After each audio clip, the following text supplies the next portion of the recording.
What's up, all you beautiful people? Today I'm going to break down 24 life hacks that I wish I knew when I was younger. Let's get right into it. Number one, you only get one chance to make a killer first impression, so best make it a damn good one. So there's a couple things to take into consideration here. When we make our first impression on a person, it's rarely that first impression is occurring the moment we talk to them. We often think like, oh, I need to have a good handshake, I need to make good eye contact and all that stuff, right? The reality is you've already probably formed a first impression of the person long before you started talking to them.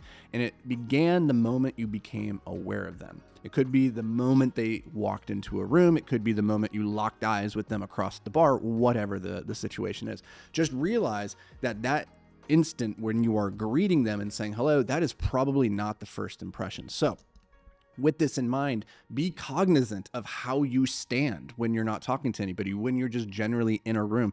Be cognizant of how you walk into a room. A lot of people will walk into a room with their head down, face into a phone. I see this all the time at networking events, at conferences, right?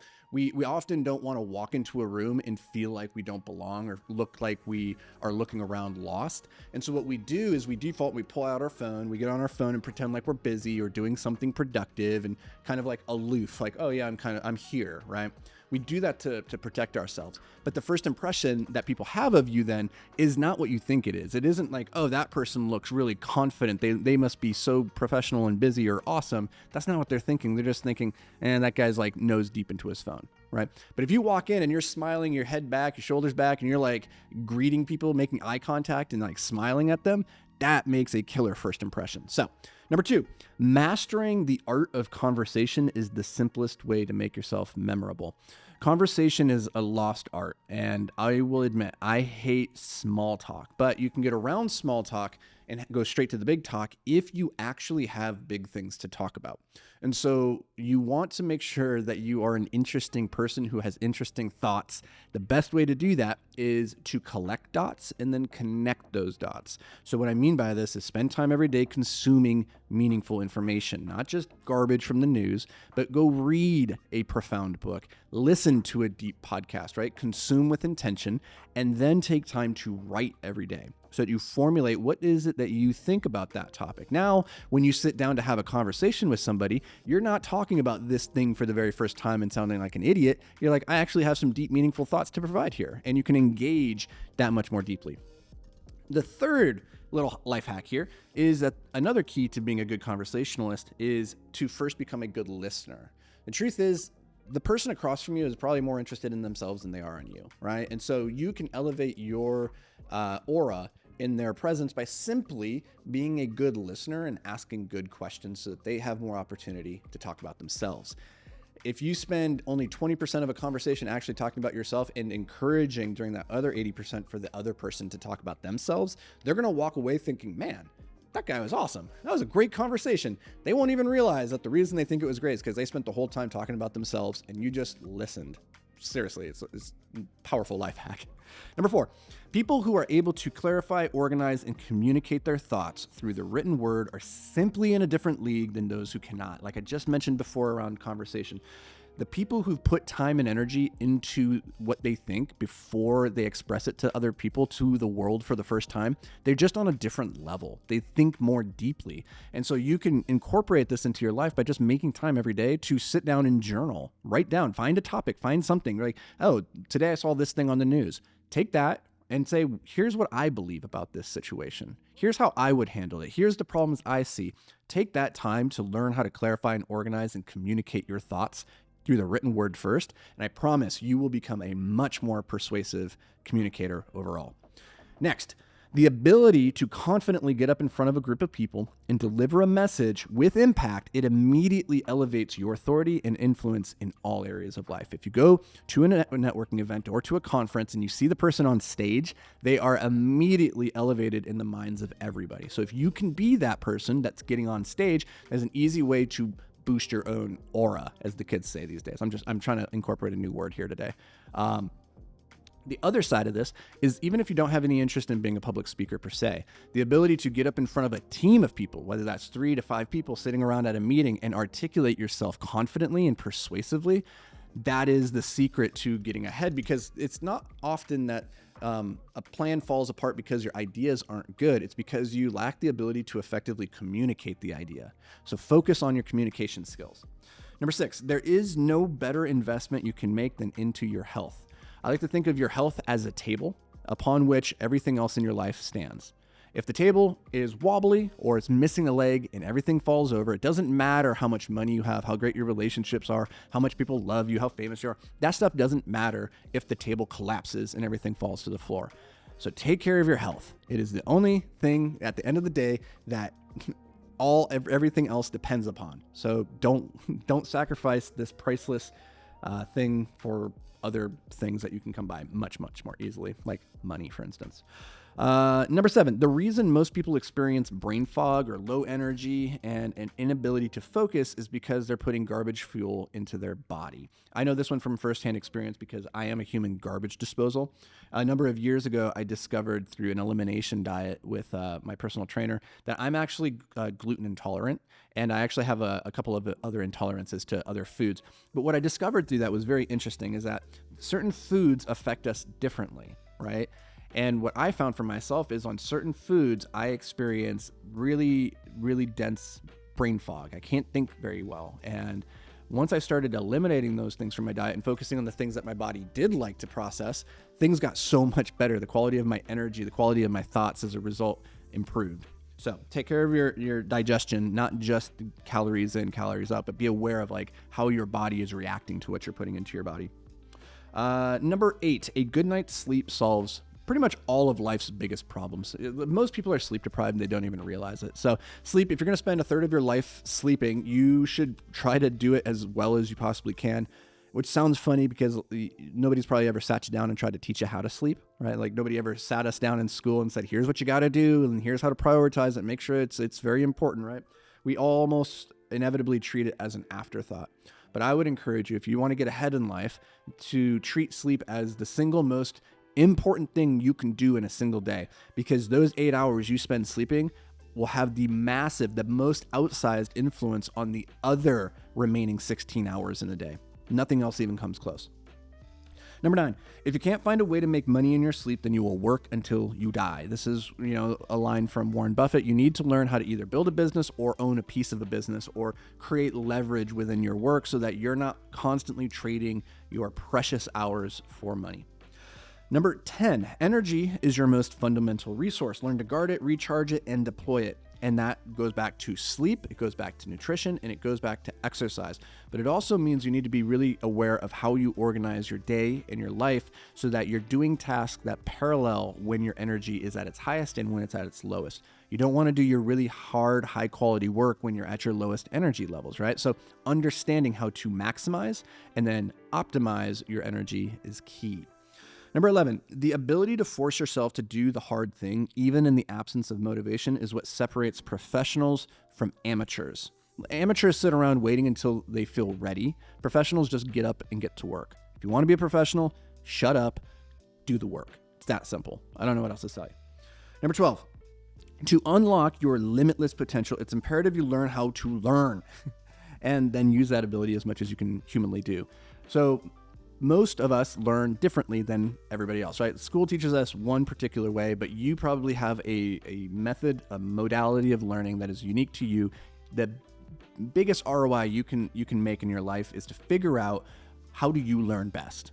What is it that you have to do? Is that reading? Is that watching a video? Is it going through the motions? Is it reading and then going through the motions and then having somebody correct you? Like figuring out how you learn best and then using that skill to acquire knowledge is everything, because truly any door can be unlocked with the right piece of knowledge at the right moment.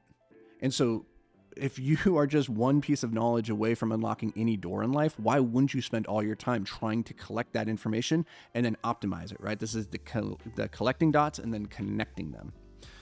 Number 13, you don't lack time, you lack focus. So you have just as many hours in the day as Elon Musk. You're probably getting a whole lot less done. It's not a lack of time. It's a lack of focusing on the priorities. Putting your full focus attention onto an activity is the secret to unlocking the results you desire. Number 14, a life lived in a constant pursuit of the next accomplishment, the next goal, the next milestone is an exhausting existence. Make time to embrace this moment. Okay, what I mean by this is that at the end of the day, all you really have is this moment. And as a high performer, a person who's listening to this type of a podcast, it's all about maximizing your return on life and moving and living in alignment with your greatness. You probably spend all your time looking forward to where you're going. You spend very little time looking back on where you've been and looking down at the ground at where you are. All I'm saying, it's good to have goals and it's good to have a target that you're shooting for, but just remember you are where you are. Be there as much as you can, and you will eliminate anxiety, you will eliminate feelings of overwhelm, and you will increase feelings of gratitude and pleasure. Number 15, winning the money game doesn't solve all your problems, but it does solve all your money problems. And many of life's problems are in fact money problems. So you got to learn how to play the money game. For me, so much of my life revolved around, being poor, having not enough food, and no place to live. And people that like to say money can't buy happiness, they typically are either lying to themselves or they're a wealthy person who's lying to themselves. But the truth is, I've been broke and I've been rich, and I've been unhappy as both, but I've been way more unhappy without the money. So I'm saying that if you're hungry, if you have nowhere to live, if you have anxiety about how you're going to pay your bills and everything, those are money problems. Go learn how to play the money game, eliminate those as meaningful problems, and then you can focus on solving the big problems in life that never go away. The things like, how do I find fulfillment and purpose and meaning in my life? And those are good problems to have, but they don't go away. They just, solve them in ever more complex ways. Number 16, if your goal is to achieve financial freedom, you must develop high-value skills you can leverage to create either larger or additional income streams. I just did a video on this in the podcast a couple days ago. Go back and check that out, where I talk about what are those skills that you need to have, the foundational and tactical skills that will allow you to make money. Number 17, the unexamined life is not worth living. The best way to examine your life is through journaling, through intentional reflection. Take time. This is like the fourth time I've said this. Write. Writing is the physical manifestation of your ephemeral thoughts. It is taking the chaos from your mind and it is creating order, and it is forcing it into reality. And it is, once it's there, you can actually mold it. But when it's just floating around your mind, you can't do anything with it. It's just vapor. Number 18, most people don't actually know how to try hard. This is wild to me. Most people, they think they know how to try hard, but there's always depths to this. And this is why I think everybody should learn how to fight. I feel everybody should learn a martial art, because it's in a martial art when you're actually fighting another human that you realize what hard really feels like. And until you know how to tap into that sensation of your life depends on this person is trying to hurt you, you don't really know the full limits of your capacity. And the reason this is important is because once you realize where your boundaries are and what your capacity truly is, you can push closer to it. I'm not saying you need to live your entire life there, but you can push your day-to-day existence further than you even realize, rather than staying within your zone of complacency and mediocrity. Push, because it is at the extremities that our capacity expands. So go learn how to try hard. Let's see here. What are we at? 19? Yeah, number 19. Taking care of yourself is actually a selfless act. This is for you people who are always putting other people first. Remember, on the plane, you have to put on your oxygen mask first, because you cannot help somebody else if you become a victim in the process. So fill up your cup first, and from your overflowing cup, you can fill everybody else's. Do not just pour out everything that's inside of you and then leave yourself empty, because that means I have to come along and save your ass, and I don't want to do that. So take care of yourself. Number 20. Vulnerability requires strength. This was one that I really struggled with for many years, because I thought people would judge me if I showed my vulnerability. But it's truly it's by being human and showing that we don't have all the answers that we connect with people. And it requires strength to show somebody where you're vulnerable, to show your sensitive bits, because now they have a weapon. They could hurt you. They know where to hurt you. And so actually by saying, hey, this is the spot. If you want to kill me, that's the spot. If I'm Achilles, I'm that's my ankle. I'm showing it to you. That actually requires incredible strength. It requires incredible courage to think about that. Giving somebody else the keys to your heart is actually an incredibly, incredibly brave act. Number 21, the quickest way to build a reputation as a person with character is to always do what you say. The quickest way to lose your reputation as a person with character is to not do what you say, is to be inconsistent, to lie, is to not follow through. Number 22, you are only free in this life to the extent you are able to control your emotions. If you cannot master your emotions, you will be doomed to serving them. So I'm not saying eliminate your emotions. I'm saying be aware of them, be able to control them, to use them when it's advantageous, but never allow them to run your life. I've never made a good emotional decision in my life. I've never responded emotionally in the moment and had it work out for me. So be in control of your emotions. Number 23, in an age of infinite leverage, judgment becomes the most important skill. This is from Naval Ravikant. If you want to learn how to develop better judgment, again, I've done a podcast on this where we go through how to become a better critical thinker. Go watch that, because this is the most powerful skill in the world of making money. Is like, how do you apply good judgment to the activities in front of yourself that are going to have the most output on the back end? Good judgment is everything. And last but not least, the race is long, and your ability to show up consistently matters far more than your ability to show up with intensity. It does not do you any good to get all hyped up and motivated that you're going to get in the best health, best fitness of your life, and then go to the gym for 8 hours every day for the next week, and then never go in again. That's what most people do at the beginning of the year. They set these big audacious goals and they attack it with intensity and fervor, and then they stop after 3 weeks because it's not sustainable. The person who actually gets ahead is the one who says, you know what, my health is a priority and I make time for it every day. I do 45 minutes every single day for 3,000 days straight. You will get way more done doing 100 push-ups every day for the next 10 years than trying to do 1,000 push-ups today. It just doesn't work. So focus on being consistent rather than showing up with intensity. And you, my friend, you will get ahead. It's just a matter of time. So stick with it. I'll see you guys in the next episode.